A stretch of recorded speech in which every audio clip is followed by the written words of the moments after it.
نمیخواد. پاشو نمیخواد. من از خیر فن گذاشتم. پاش تو قلم بدو ببینم مثل بچه آدم میتونه بدویی؟ قشنگ نگاش کنید.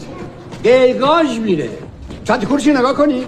انگاری به حریفش التماس میکنه که بیا بزن تو سر من.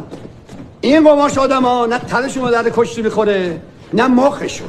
شما هم اگه بخواید تو کشتی به جایی برسید این آدم ببینید هر کاری که حد شما نکنید. حد بدونین که کشتیگیرای قابلی میشید. چیکار کنم درست شه؟ اول کار که میکنی ورزش بذار کنار، برو پی زندگیت. اما وسط سرشاق شید. به نام خداوند نعمت بخشنده رحم گستر. سست و دلسرد نشوید و روحیه خود را از دست ندهید. از خداوند یاری بخواهید و صبر و استقامت پیشه کنید. تو اسم چیه؟ غلامرضا تختی. سست و دلسرد نشوید. راست گفت خدایی که